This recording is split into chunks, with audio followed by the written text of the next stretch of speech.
The debris field stretched across space like a graveyard of metal and shattered dreams. Twisted hull plates tumbled slowly in the void, reflecting starlight from a dozen different angles. Small fires still burned in pockets where oxygen remained trapped, creating an eerie constellation of orange and red against the black. Rawless pressed his three-fingered hand against the viewport and felt his chest tighten. Another colony ship destroyed. Another group of refugees who would never reach their destination. The Centaurian captain had seen too many scenes like this in his 15 years running rescue operations for the Galactic Refugee Council. Each one carved a deeper wound in his faith that the galaxy could be a safe place. Scan shows one escape pod still intact. His sensor operator called out. It's small. Maybe a maintenance pod converted for emergency use. Life signs? Rawless asked, though he tried not to hope too hard. 2. Both faint but stable. That changed everything. Rawless straightened up and began issuing orders. Within minutes, his crew had maneuvered their ship close enough to grab the pod with their tractor beam. The small metal sphere looked like it had been through a war. Scorch marks covered one side, and several panels were missing entirely. The rescue team brought it into the cargo bay with careful precision. Prin, the medical officer, waited with her equipment ready. She was Velish, tall and thin with pale blue skin that seemed almost translucent under the bright lights. Her people were known for their gentle nature and advanced medical knowledge, but they were also fragile. A strong breeze could knock a Velish over. Atmospheric seal is holding, one of the technicians reported. Opening now. The pod's hatch hissed and swung outward. Rawless stepped forward, expecting to see adults, maybe injured crew members from the destroyed ship. Instead, he found something that made him stop completely. A child lay curled up in the emergency seat, held in place by safety straps that seemed far too large. The young human couldn't have been more than 9 or 10 years old, with dark hair matted with dried blood and freckles standing out against pale skin. Torn clothing hung from a small frame, and both hands clutched a datapad like it was the most precious thing in the universe. But that wasn't what made the entire rescue team freeze. Next to the child, strapped into a makeshift harness someone had welded to the pod's wall, was an animal. It was about the size of a medium cargo container, covered in thick gray and black fur with a stocky body and short legs.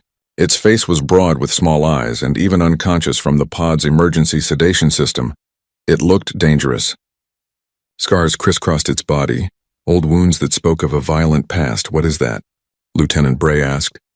The Hepton security officer towered over everyone else at nearly 3 meters tall, but he kept his distance from the pod. His hand rested on his weapon. Prin approached slowly, her scanner humming as it collected data. The child is human. From Earth. The animal is also from Earth, but I have no record of this species in my database. She glanced at her screen. Wait, here it is. They call it a honey badger. Honey? Rawless repeated. That sounds harmless. The database has very limited information, Prin continued, reading as she talked. It says honey badgers are small predators known for their aggressive nature and remarkable resilience. There are multiple warnings here about handling them. She looked up. But surely that's exaggerated. Look at how small it is. And the child is even smaller. They must have been pets on the colony ship. Bray laughed, a deep rumbling sound. Pets, these tiny things? Earth must be a very safe world if creatures this size are considered dangerous. The child stirred, making a small sound of pain. Immediately, the animal's eyes snapped open. Even sedated, it was alert in seconds, those small eyes fixed on the rescue team, and a low sound came from its throat that made everyone step back. Easy, Prin said softly. We're here to help. The child's eyes opened slowly. For a moment, confusion filled them. Then memory returned and tears began to fall. The young human looked around frantically, saw the animal, and some of the panic faded. It's okay, Scraps, the child whispered, voice rough and broken. We're safe now. The honey badger's aggressive posture relaxed slightly, but its eyes never left the aliens surrounding them. Rawless knelt down carefully, making himself smaller and less threatening. Hello, young one. My name is Rawless. You're aboard a refugee rescue ship. You're safe here. Can you tell me your name? Danny, the child managed. My name is Danny. Where are you hurt, Danny? Everywhere, came the honest answer. The ship exploded. Mom and Dad, they put me in the pod. They said they'd follow, but... Fresh tears fell. Prin's expression softened with understanding. We'll take care of you. Both of you. Can we move you to our medical bay? Danny nodded slowly. As the medical team carefully released the safety straps, Scraps watched every movement. When they lifted Danny onto a floating stretcher, the honey badger tried to follow, still groggy from the sedation. The animal needs to be secured, Bray said firmly. We don't know how dangerous it might be. He stays with me, Danny said, suddenly fierce despite the injuries. Scraps stays with me or I don't go anywhere. Rollis and Prin exchanged glances. The captain made a decision.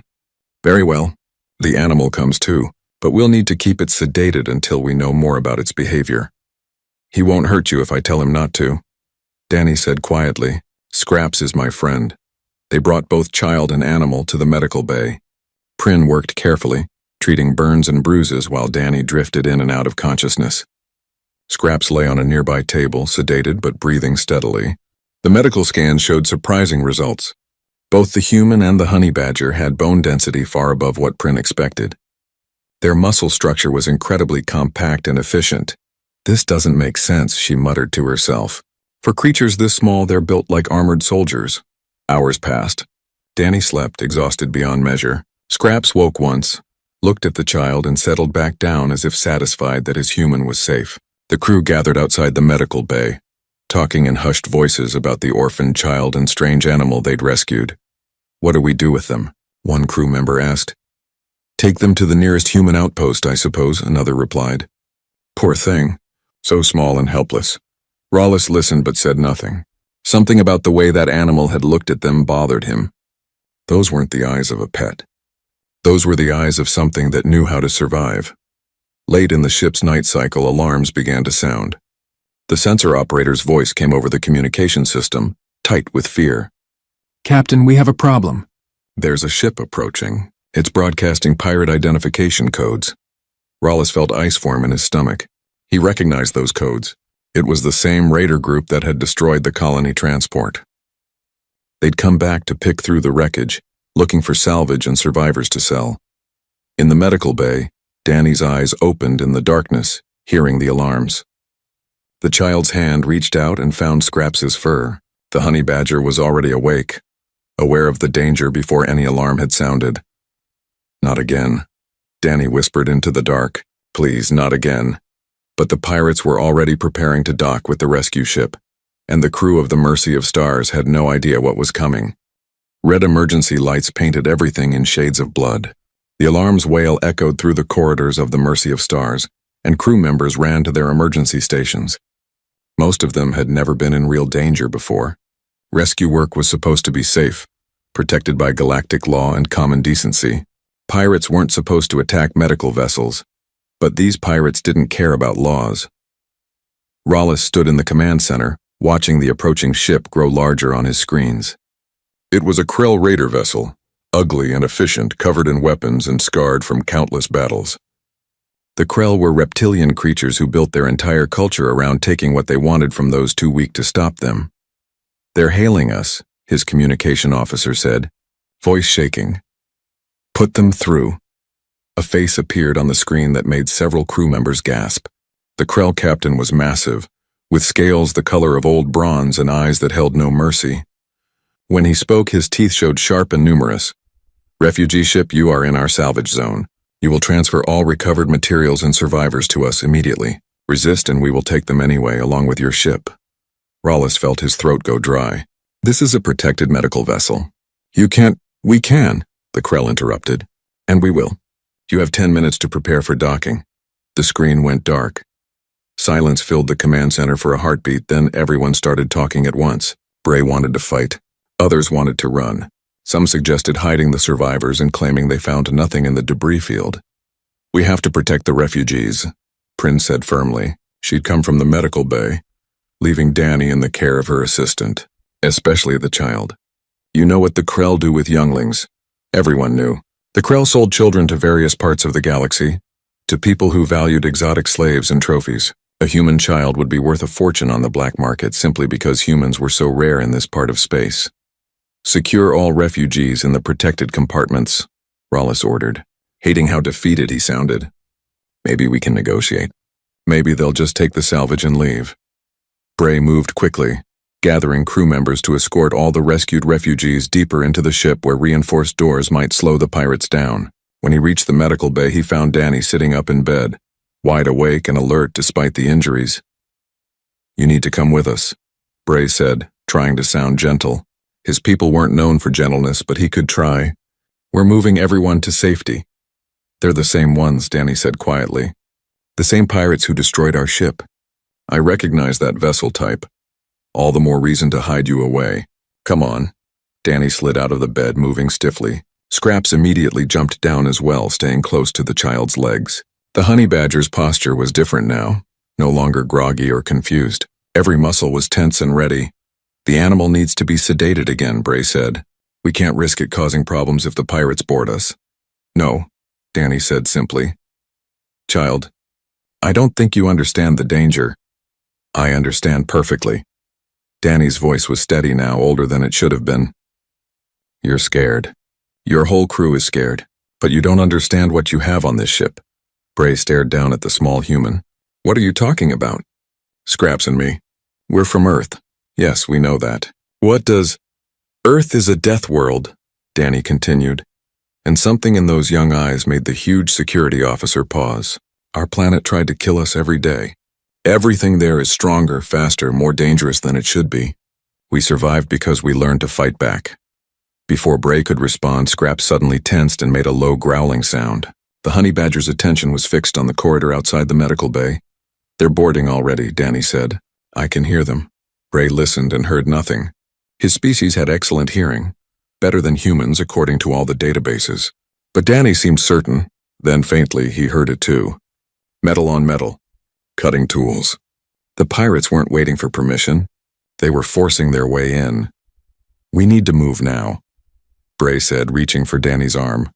Scraps moved faster than anything that size should be able to move. One moment the honey badger was on the floor. The next it had launched itself at Bray's arm. Teeth sank through the security officer's uniform and into flesh. Bray roared in pain and surprise, stumbling backward. Another crew member tried to grab Scraps and got clawed across the chest hard enough to tear through clothing and leave bloody furrows. "Scraps, stop," Danny commanded. The honey badger released Bray immediately and returned to Danny's side. Blood on its muzzle, but eyes calm and focused. Bray clutched his bleeding arm, staring at the child and animal in shock. "That thing is vicious. It should be destroyed before it kills someone." "He's protecting me," Danny said. "Because you tried to separate us, and right now separation means death." "Scraps knows that even if you don't." Prin arrived, drawn by the commotion. She saw the wounds and immediately started treating them. But her eyes kept darting to the honey badger with new understanding. "The database said they were aggressive. I didn't realize it meant this aggressive." "You don't understand," Danny said, frustration clear in the young voice. "None of you understand. We're Deathworlders. We're not supposed to be easy. We're supposed to survive." A massive crash echoed through the ship. The pirates had breached the outer hull. Rollis's voice came over the communication system. "All crew, the pirates are boarding. Do not resist. I repeat, do not resist. Let them take what they want." Danny's hands clenched into fists. "You're all going to die, and they're going to take everyone and sell you as slaves. Unless you let me help you." Bray would have laughed if his arm didn't hurt so much. "You're a child. A small injured child with a vicious pet. What could you possibly do against armed Krell pirates?" Danny looked up at the security officer, and in that moment, Bray saw something that chilled him more than the approaching pirates. The child wasn't afraid. Not even a little bit. There was only cold calculation in those eyes. "Scraps isn't a pet," Danny said quietly. "He's a weapon. One of Earth's perfect weapons. And you just locked him and me in a ship full of targets." More crashes came from deeper in the vessel. Screams followed. The pirates were moving through the ship and they weren't being gentle. "Let us help," Danny said again. "Or watch everyone die." Rollis's voice came again, tighter now with fear. "They're taking hostages. They're rounding everyone up in the cargo bay." Danny moved toward the door, and this time no one tried to stop the child. Scraps padded alongside, that low growl constant now. At the doorway, Danny paused and looked back at Bray and Prin. "On Earth, honey badgers fight lions," the child said. "They fight snakes that can kill with one bite. They fight everything, and they don't stop until the threat is gone. They're pound for pound the most fearless animals on my planet." "And humans?" Prin asked softly. Danny's expression was grim. We're the only species that thought keeping them as companions was a good idea. The child disappeared into the corridor with Scraps, leaving the two aliens staring after them. Bray finally broke the silence. What have we done? We locked a Deathworld predator and its human inside our ship. Prin was already pulling up Earth data on her tablet, her eyes growing wider with each entry she read. Bray, look at this. Earth's gravity is nearly double standard. The oxygen content is higher. The temperature swings are extreme. The radiation levels would kill most species, and so everything from that planet is built to survive conditions that would destroy us. We didn't rescue prey animals. Her voice dropped to a whisper. We rescued apex predators. In the cargo bay, the Krell pirates were laughing as they herded the frightened crew together. They hadn't found anything valuable yet, but the ship itself would sell well, and the crew would bring a decent price as laborers. Above them, in the ventilation system, Danny and Scraps moved silently through the darkness. The child's small size was an advantage here, and the honey badger's compact body squeezed through spaces that should have been too small. Danny pulled out the datapad, the one carried from the destroyed colony ship. On it were schematics information and, most importantly, access codes. The child's parents had been engineers. They'd taught Danny everything about how ships worked. Now it was time to show these pirates what happened when you threatened a human's pack. The ventilation system of the Mercy of Stars hadn't been designed with stealth in mind. It rattled and hummed as air circulated through the ship. But Danny had learned long ago how to move quietly, how to place weight carefully, how to become invisible even when people were looking. Life on the colony frontier taught children to be useful or be in the way, and Danny had chosen useful. Scraps moved beside the child with even more skill. Honey badgers were built for digging through solid earth, squeezing into termite mounds and navigating underground tunnels. A ship's ventilation system was easy by comparison. Through the metal grating below, Danny could see the cargo bay. All the crew members were gathered there, sitting on the floor with their hands visible. 8 Krell pirates stood guard, weapons ready, while more pirates searched the rest of the ship for valuables. Their leader, the massive captain from the screen, walked among the hostages like a predator inspecting his prey. You picked a bad day to be heroes, the Krell captain said, his translator making his hissing language into words the crew could understand. This salvage was ours. These refugees were ours. Now your ship is ours too. He paused in front of Rollis. Where is the human child? The crew captain's face went pale. I don't know what you mean. The Krell's clawed hand moved faster than a strike of lightning, grabbing Rollis by the throat and lifting him off the ground. Don't lie to me. We scanned the wreckage. We know there was an escape pod. We know it held a human youngling. Where is it? Medical bay. One of the other crew members blurted out, terrified. But there's an animal with it. A dangerous animal. The Krell captain laughed, dropping Rollis back to the floor. Dangerous, please. Everything from Earth is supposed to be dangerous. Humans love to make themselves sound impressive. But they're just another weak species that got lucky enough to reach the stars before their world killed them. He gestured to 2 of his pirates. Go find the human spawn. Kill the animal if it gives you trouble. The child will sell for enough to make this whole raid worthwhile. Danny watched the 2 pirates leave the cargo bay, heading toward the medical section. The child's hands moved over the datapad, accessing the ship's systems. One of the benefits of being underestimated was that no one thought to lock a child out of the important controls. The first pirate reached the medical bay and found it empty. Nothing here, Captain. Then search the ship.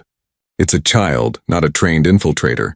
But Danny was exactly that. Years on a frontier colony meant learning to hide from dangerous wildlife, learning to move through tight spaces to repair equipment, learning that size didn't matter as much as timing and intelligence.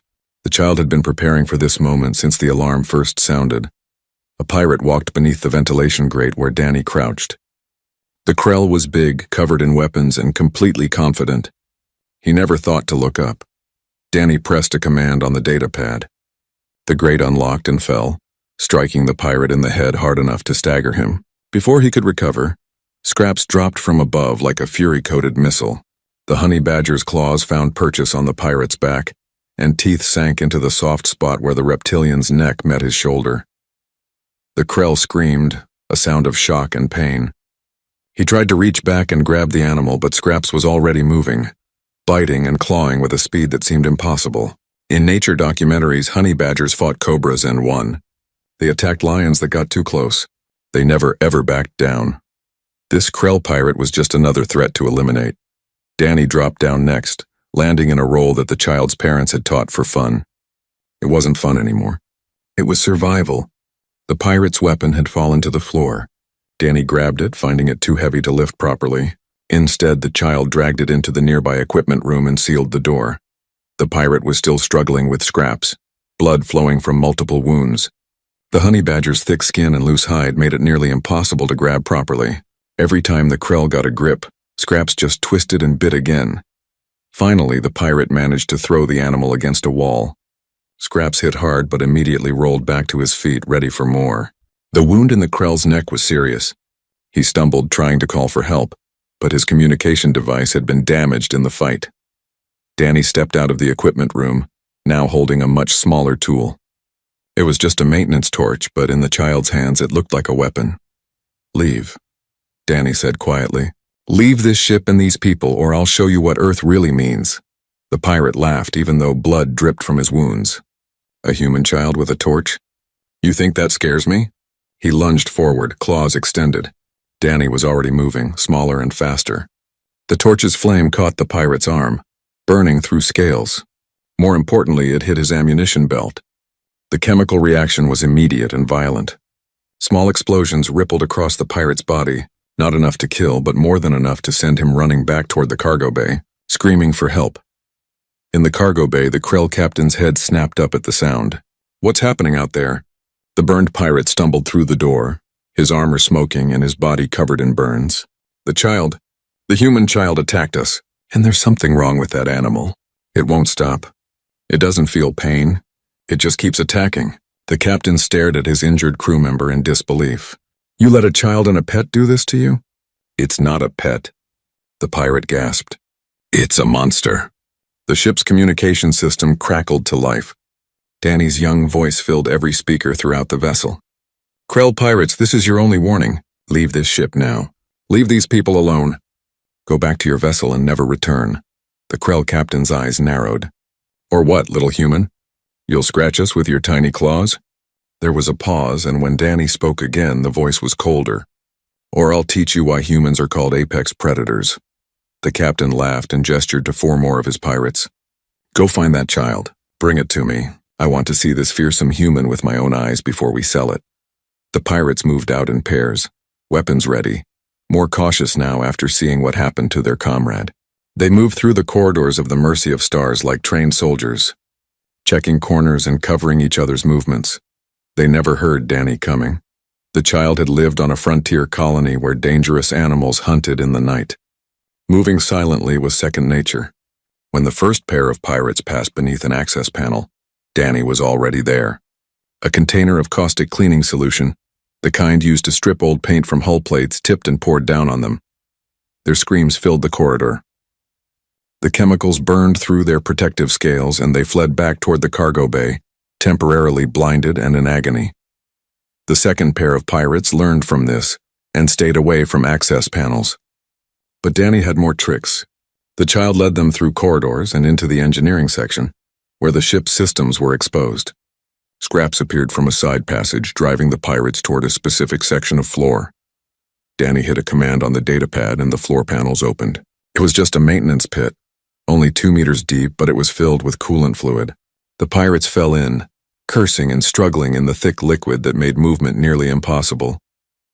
Back in the cargo bay, the Krell captain watched his crew return one by one, injured and humiliated.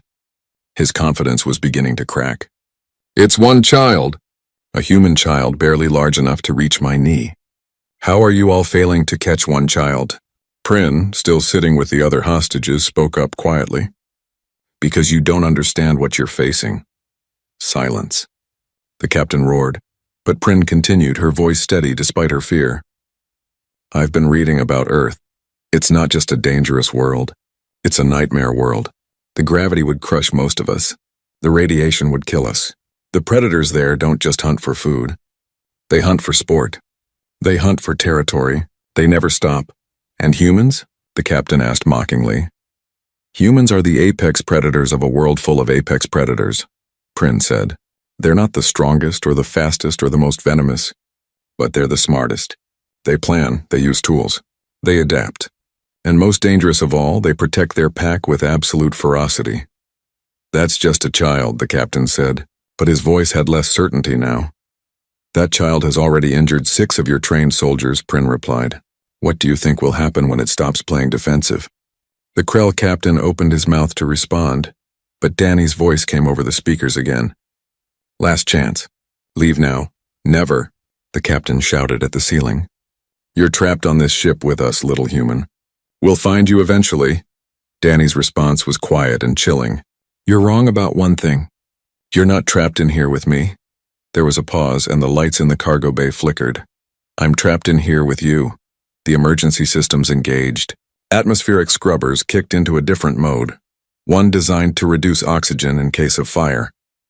The air grew thinner just slightly, just enough that the aliens began to feel tired.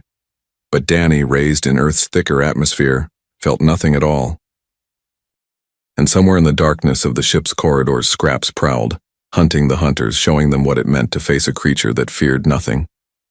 The Krell captain felt it first, that subtle wrongness in the air.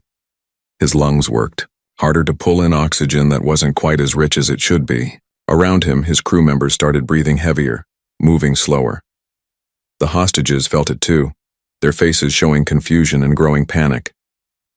Only one group seemed unaffected. Prin noticed it as she watched the security feeds on a damaged display panel nearby. The child and the honey badger moved through the ship with unchanged energy, their movements still quick and precise while everyone else began to slow down. The oxygen levels, she whispered to Rollis. That clever child is lowering the oxygen content. Won't that hurt the child too? Rollis asked, his own breathing becoming labored. Earth's atmosphere is richer in oxygen than standard galactic levels, Prin explained. What's tiring us is still normal for them. The child is literally fighting us with the very air we breathe. The Krell captain heard this and snarled. He activated his suit's sealed environment mode and his breathing normalized. All crew, activate environmental seals. We're not going to be beaten by atmosphere tricks. But only half his remaining pirates had suits with that capability. The others continued to struggle, their movements becoming sluggish. In nature, predators hunted the weak and tired. Now the Krell were learning what it felt like to be the tired ones. Another pirate's scream echoed through the ship, cutting off suddenly. The captain's communication crackled with a panicked voice. It got Hessick. The animal just appeared from nowhere and took him down. I'm heading back to the cargo bay. But that pirate never made it. They found him later, unconscious in a corridor, with deep claw marks and bite wounds covering his body. Scraps had been efficient and brutal, then disappeared back into the shadows before anyone could respond. The Krell captain made a decision. We're leaving the cargo bay. We find the human, we kill the animal, and we end this now. He took his 5 remaining functional pirates and left the hostages under guard of 2 injured crew members. The hunting party moved through the ship with weapons drawn, scanning for any sign of the child or the honey badger.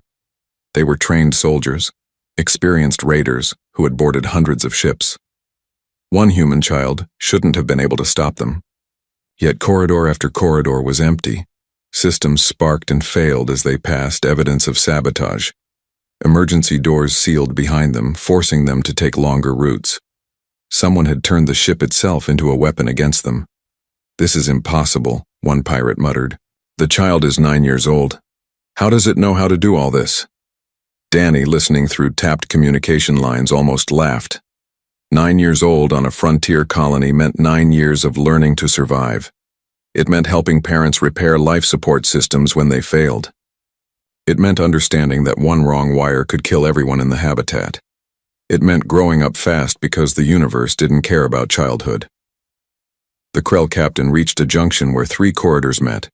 He gestured for his crew to spread out, checking each direction. That was his first mistake. The second was not looking up. Danny dropped from an overhead panel, landing on the captain's shoulders. Small hands grabbed the communication equipment on his helmet and yanked hard, ripping wires loose. Before the captain could react, The child had jumped off and disappeared into a maintenance shaft too small for adult aliens to follow. "After it!" the captain roared. But his crew couldn't fit through the opening. They tried to circle around to where the shaft led, but by the time they got there, Danny was gone. Scraps appeared instead, erupting from a side passage with all the fury Earth had bred into his species. The honey badger went for the nearest pirate's legs, powerful jaws clamping down and refusing to let go. The pirate fell, trying to shake the animal off, but Scraps held on with the determination that made his kind legendary. Another pirate aimed, his weapon at the honey badger, but Danny's voice stopped him. "Shoot him and I'll blow the fusion core, we'll all die." The pirate hesitated, finger on the trigger. Could a child really do that? Could anyone be that desperate? The Krell captain knew the answer. He'd seen desperate before. He'd created desperate through his raids and his cruelty, and desperate creatures were the most dangerous ones. "Stand down," he ordered his crew. "We're leaving." "Captain?" one pirate asked in disbelief. "This isn't worth it. The ship is compromised. The human has proven more resourceful than expected. We take what we can carry and leave before the situation gets worse." But Danny wasn't done. The child's voice came from all around them, echoing through speakers. "You attacked my home ship. You killed my parents. You came here thinking you could take more innocent people. Why would I let you leave?" "Because we'll kill every hostage if you don't," the captain said coldly. "Your choice, little human. Let us leave with our lives, or watch everyone on this ship die." Silence filled the corridors. For a long moment, nothing happened. Then Danny spoke again and the tone had changed. The cold calculation was still there, but something else had entered the equation. "Scraps, release." The honey badger let go of the pirate's leg and backed away, still growling but no longer attacking.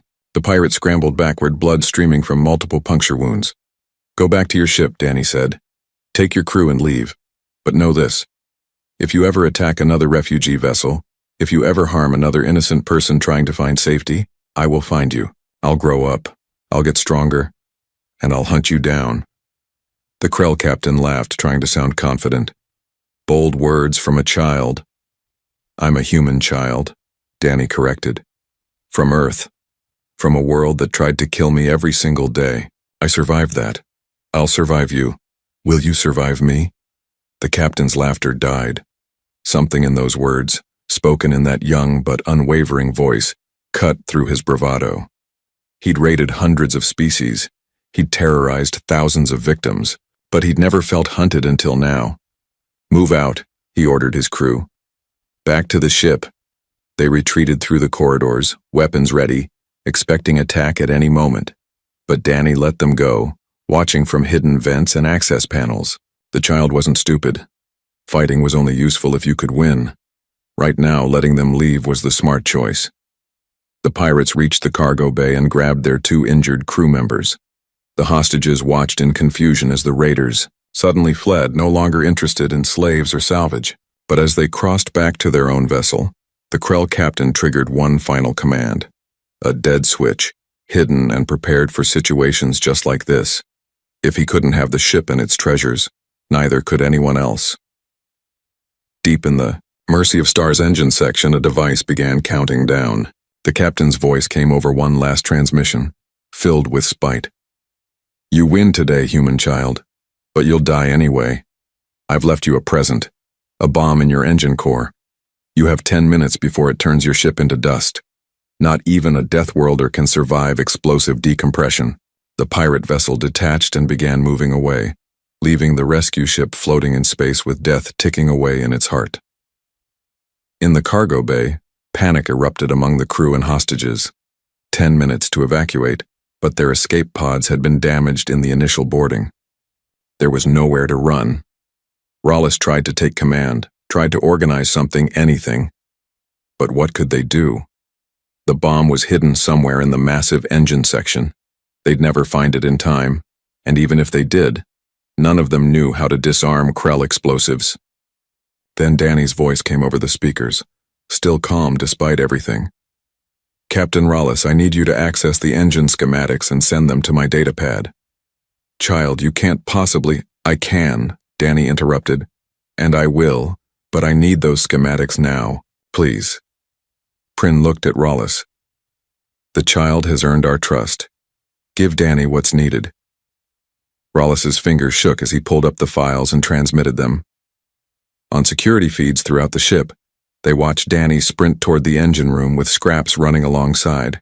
The child's small legs moved with desperate speed, but there was no panic in the movement, just determination. In the engine room, Danny slid to a stop and pulled up the schematics on the datapad. Complex systems, fusion cores, cooling mechanisms, and somewhere in all of it, a bomb designed to destroy everything. Where would I hide a bomb? Danny muttered, thinking like an engineer, like the parents who had taught their child everything about how ships lived and died. Somewhere that would maximize damage, somewhere hard to reach, somewhere. Scraps made a sound, a sharp bark unlike anything the honey badger had made before. He was pawing at a section of floor plating near the main cooling system. Danny ran over and dropped to the floor, pressing an ear against the metal. There. A faint humming, different from the normal engine sounds. The child grabbed tools from a nearby kit and started removing bolts as fast as small fingers could work. The panel came free, revealing a gap beneath the primary cooling pipes, and there, nestled in the gap like a metal spider, was the bomb. Its display showed 8 minutes remaining. Danny took a deep breath. Okay, just like the practice simulations. Just like Mom taught me. But this wasn't practice. This was real, and one wrong move would kill everyone on the ship. 7 minutes. The display on the bomb glowed red in the dimness of the engine room, counting down with mechanical precision. Danny's hands moved over the device carefully, examining the construction. Krell technology was brutally efficient, designed by a species that valued function over elegance. Through the ship's communication system, Prin's voice came through, steady despite the fear she must have felt. Danny, I'm pulling up what information I have on Krell explosives. They typically use a 3-stage arming system. I see it, Danny replied, small fingers tracing the connections. Primary trigger, secondary failsafe, and a pressure sensor that detonates if someone tries to move it. 6 minutes. In the cargo bay, the crew watched the security feed in silence. Some prayed to their various gods, others simply stared, unable to look away from the image of a child working to save them all. Rollis felt shame burning in his chest. He'd tried to lock this child away, had called the honey badger a dangerous animal, had treated them both like cargo to be stored safely. Now that same child was their only hope. Bray stood with his injured arm bandaged, watching Scraps on the feed.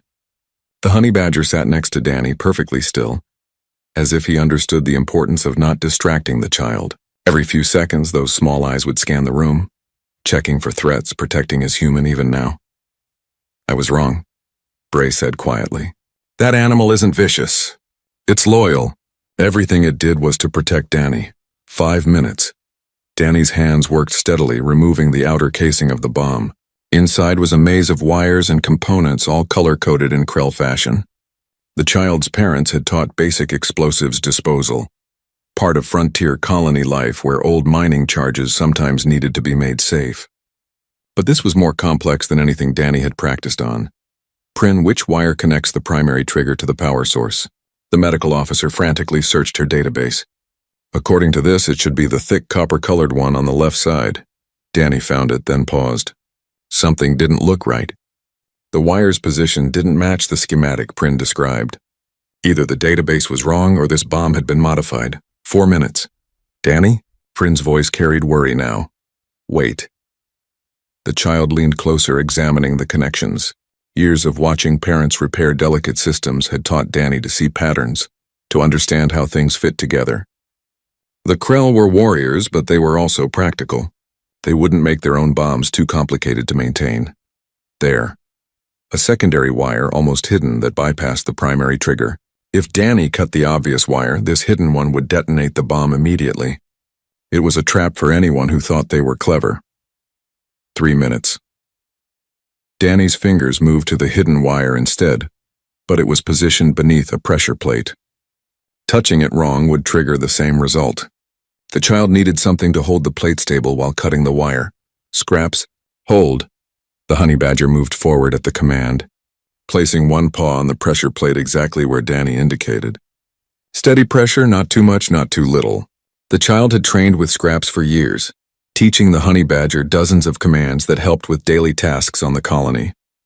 Neither of them ever imagined those games would become life or death skills.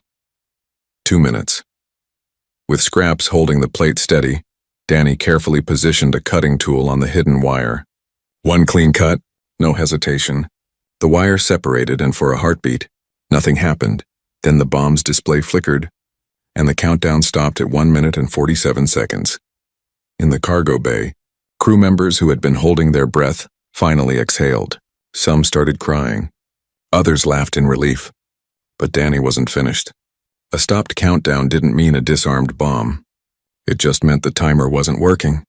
The explosive core itself was still active and could detonate if disturbed. Prin, I need to neutralize the explosive compound. What's the procedure? The medical officer's voice was shaky with relief and renewed tension. There should be a chemical neutralizer port. It's a small valve usually marked with Krell safety symbols. Danny found it, a tiny port no bigger than a fingertip. The child opened a nearby emergency kit and searched through the contents. Frontier colonies carried all sorts of supplies, and this ship would have been stocked for various emergencies. There, a canister of industrial foam used for sealing hull breaches. It wasn't the proper neutralizer, but Danny understood chemistry well enough to know that flooding the explosive core with rapid hardening foam would prevent the chemical reaction needed for detonation. Small hands connected the canister to the port and activated it. Foam rushed into the bomb's core, expanding and hardening within seconds. The device gave a small shudder, then went completely dark. Danny sat back, exhausted. It's safe now. The cargo bay erupted in cheers. Crew members hugged each other, laughing and crying at the same time. They were alive. Against all odds, they were alive. Rawless ran toward the engine room, followed by Prin and several others. They found Danny sitting on the floor next to the disabled bomb, with Scraps pressed against the child's side. The honey badger's tongue licked Danny's face, and for the first time since the rescue, the child smiled. You saved us, Rawless said, dropping to his knees in front of Danny. A child saved an entire ship full of adults. I don't know how to thank you. You can start by never underestimating humans again. Danny replied, the smile fading into something more serious. We're not pets. We're not weak. We come from a world that tried to kill us every single day, and we survived by being smarter and tougher than everything that wanted us dead. Prin knelt as well, her blue skin pale from stress, but her eyes warm. I spent the last hour reading everything I could find about Earth. Your world is classified as a Class 12 death world, the highest possible rating.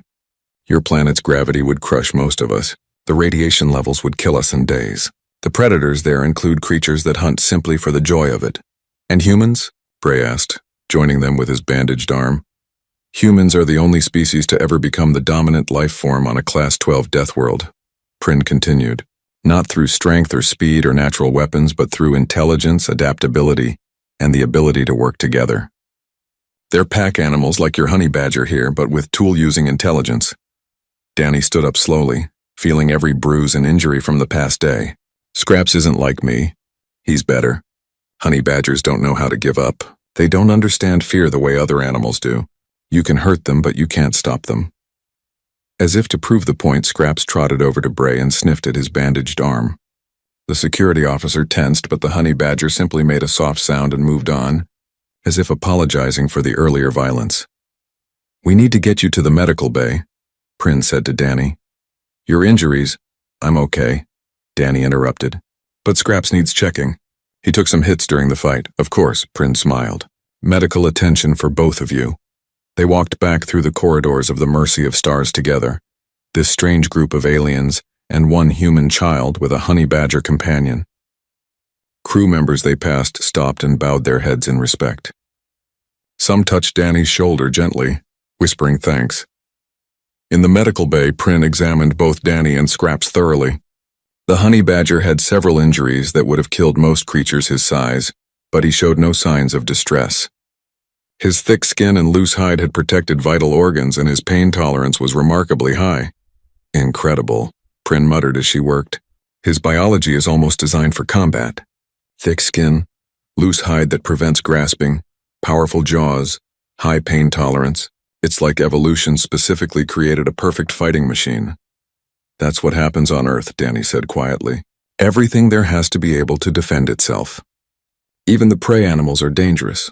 We have deer that can kill with their hooves, rabbits that carry deadly diseases, and insects that can drop a grown human with one sting. Rollis, who had been standing quietly in the doorway, spoke up. We need to report what happened here. The Galactic Council needs to know about humans and Earth. They need to update their databases so no one else makes the same mistake we did. What mistake? Danny asked. Thinking you were weak, Rollis said simply. Thinking small meant helpless. Thinking a child couldn't be dangerous. He paused. But you are dangerous, aren't you? Even now, even injured, you're one of the most dangerous beings on this ship. Danny thought about that, then shook his head. I'm not dangerous. I'm desperate. There's a difference. I didn't want to hurt anyone. I just wanted to survive and protect the people who saved me from that debris field. The child looked up at Rollis. You're my pack now. That's how humans think. We find people we care about and we protect them with everything we have. Like Scraps protects you, Prin observed. Exactly like that. We learned it from animals like him. Loyalty, pack bonding, the idea that we're stronger together than apart. A communication alert sounded. Rollis checked his display and his expression changed to surprise. There's a ship approaching. Human design. They must have picked up the distress signal from the destroyed colony transport. Danny's face lit up with hope and fear mixed together. Other humans? Yes, a rescue ship from one of the Earth colony networks. Within an hour, the human ship had docked with the Mercy of Stars. The airlock opened, and a tall woman in a worn uniform stepped through. Her eyes scanned the cargo bay until they found Danny, and her professional expression cracked into something more emotional. Survivors, she said, her voice thick. We hoped but didn't dare believe. She crossed the bay quickly and knelt in front of Danny. I'm Captain Rivers of the Colony Rescue Service. Are you hurt? Are you the only survivor? Danny nodded to both questions and tears finally came, the ones the child had been holding back through everything. Captain Rivers pulled Danny into a hug and Scraps allowed it, sensing this human was not a threat. 6 months had passed since the pirate attack on the Mercy of Stars. The rescue ship had been repaired, upgraded even, with better security systems and reinforced hull plating. But the biggest change wasn't in the ship itself. It was in how the crew understood the galaxy. Danny sat in what had become a regular teaching session, surrounded by crew members who wanted to learn. The child, now 10 years old, had grown taller but still looked small compared to most galactic species. That no longer mattered to anyone aboard. They'd learned that size was a poor measure of capability. The most important thing about Earth, Danny explained to the gathered aliens, isn't that it's dangerous. Lots of worlds are dangerous. What makes Earth special is that it's dangerous in every possible way. High gravity, intense radiation, extreme weather, aggressive predators, venomous creatures, and diseases that evolved alongside us. We didn't just survive 1 or 2 threats. We survived everything. Scraps lay at Danny's feet, calm and content. The honey badger had become something of a celebrity in the refugee fleet. Other ships requested visits just to see the legendary Earth animal that had fought off pirates. Scraps tolerated the attention with typical honey badger indifference. Prin raised her hand. She'd become close with Danny over the months, fascinated by human biology and psychology. Can you explain pack bonding again? How it affects human behavior? Danny nodded. Humans are social creatures. We survive by working together. When we decide someone is part of our pack, our family, we become extremely protective.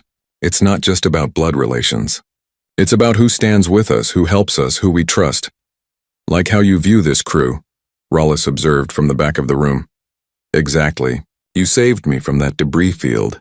You gave me a safe place when I had nothing. That makes you pack, and I'll protect my pack no matter what. A new crew member, recently transferred from another refugee vessel, spoke up hesitantly. But you're a child. Surely you can't really protect full-grown adults.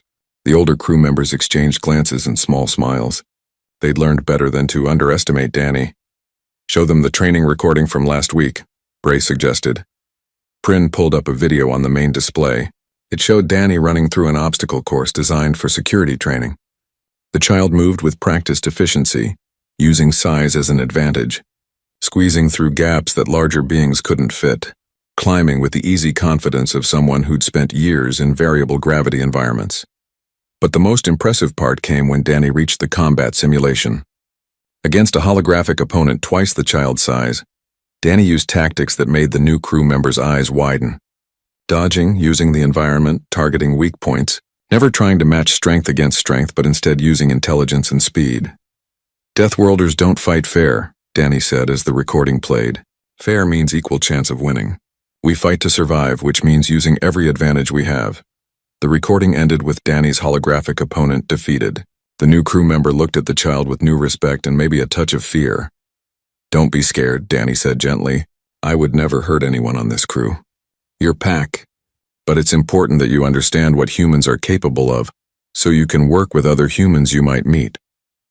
A communication alert interrupted the lesson. Rollis checked it and smiled. "Danny, there's a message for you. From the Human Colonial Network." Danny's face lit up. Over the past months, word had spread through human settlements about the child who survived a pirate attack and saved an alien crew. Other humans wanted to meet Danny, to learn from the experience, to understand how to bridge the gap between human capabilities and galactic expectations. The message was an invitation. 3 other refugee ships in the sector wanted Danny to visit and train their crews in what they were calling Deathworld awareness. They wanted to learn how to work alongside humans without fear, and how to help humans adapt to a galaxy that hadn't expected them to be so formidable. "Will you go?" Rollis asked. Danny looked around at the crew of the Mercy of Stars, these aliens who had become family. "Only if you come with me. All of you. You understand humans now better than most species. You can help teach others." Prin stepped forward. "We would be honored. Besides, I've been compiling a comprehensive guide to Earth species and their capabilities. The galactic databases are woefully inadequate. Especially about honey badgers," Bray added, looking down at Scraps with respect. The security officer's arm had healed, and he bore no grudge against the animal. "Everyone should know that Earth has creatures that simply don't understand the concept of giving up." Danny reached down and scratched behind Scraps's ears. The honey badger made a contented sound. "That's what I want people to understand. Being from a death world doesn't mean we're monsters. It means we know how to survive. It means we value loyalty and protection. It means we'll fight when we have to, but we'd rather live in peace." Over the following weeks, the Mercy of Stars visited 3 different refugee vessels. At each one, Danny and the crew held sessions teaching about Earth, humans, and the nature of Deathworld species.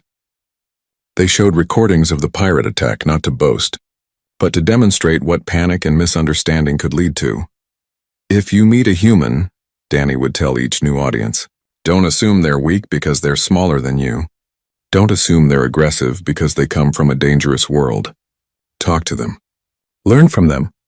Humans want the same things everyone wants: safety, community, and a chance to build something better." The sessions always ended with Scraps demonstrations. The honey badger would show his fearlessness by investigating anything placed in front of him, his intelligence by solving puzzle boxes, and his loyalty by never leaving Danny's side. Crew members who had been terrified of the animal during the pirate attack now petted him gently, understanding that his aggression was always defensive, never random. One evening, after a particularly long day of teaching, Danny sat in the observation lounge of the Mercy of Stars watching stars stream past. Captain Rivers had checked in via long-range communication earlier, pleased with how Danny was helping bridge the gap between humans and the galactic community. Rollis found the child there and sat down carefully. "You've done something remarkable, Danny. You've changed how an entire sector views your species." "I just showed them the truth," Danny replied. "Humans aren't special because we're strong. We're special because we survived a world that tried to kill us, and we did it by working together. That's what makes us Deathworlders. Not our muscles or our weapons, but our minds and our hearts. And your loyalty," Rollis added. "You could have left with Captain Rivers and the other humans. You could have gone to a colony world and lived a normal childhood. But you stayed with us." Danny smiled. "This is my pack. You're my family now. That's how humans work. We don't abandon family." Scraps padded into the lounge and jumped onto the bench between them. The honey badger curled up against Danny, and the child's hand automatically moved to rest on the animal's back. "I've been thinking," Rollis said after a moment. "The Galactic Council is updating their databases on Earth and humans. They've asked for recommendations on how to classify your species. Not just physically, but culturally. What would you want them to know? Danny thought carefully before answering. Tell them that humans are survivors. Tell them we're pack animals who form deep bonds. Tell them we'll protect those we care about with everything we have. Tell them we're not looking for fights, but we'll finish any fight that comes to us. And most important, tell them that being from a death world taught us to value life because we know how easily it can be lost. Rawlis nodded slowly. That's good. That's very good. But I think I'll add one more thing. What's that? That humans measure strength not by what they can destroy, but by what they can protect. Danny liked that. It felt true in a way that simple descriptions of human capabilities never could be. A year after the pirate attack, Danny received word that the Krell captain who had planted the bomb had been captured by galactic authorities. He'd been raiding refugee ships across 3 sectors, but his crew had finally turned on him after their encounter with the Mercy of Stars.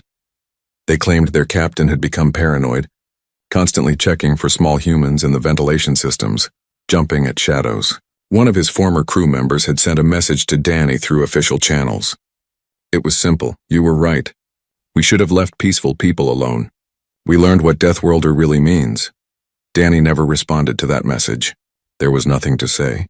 The Krell had learned their lesson, and that was enough. Now, at 11 years old, Danny continued to travel with the Mercy of Stars, helping refugee crews understand humans and occasionally assisting with rescues when the crew encountered dangerous situations. The child had become a bridge between humanity and the wider galaxy, showing that Earth's children could be both gentle and fierce, both kind and capable. Scrap stayed at Danny's side through it all, the honey badger who had become a symbol of Earth itself.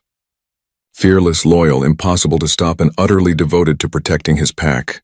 In the quiet moments when the ship traveled between stars and the crew rested, Danny would sometimes think about the family lost in the pirate attack. The pain never fully went away, but it transformed into something else. A determination to make sure other families were protected, a commitment to helping others survive the dangers of space. That was the true meaning of being a Deathworlder. Not just surviving, but using that survival to help others. Not just being strong, but knowing when to be gentle. Not just fighting, but understanding what was worth fighting for. The galaxy was learning about humans, one encounter at a time, and Danny was teaching them that the most dangerous thing about Earth wasn't its gravity, or its predators, or its radiation. It was the fact that it produced beings who would never abandon their pack, who would face any threat to protect those they loved, who would show mercy to enemies but never stop fighting for family. Scraps yawned and stretched, his claws clicking on the deck plating. Danny smiled and scratched the honey badger's favorite spot behind his ear. Outside the observation window, stars blazed in the endless dark, and somewhere out there, more humans were finding their way into the galactic community.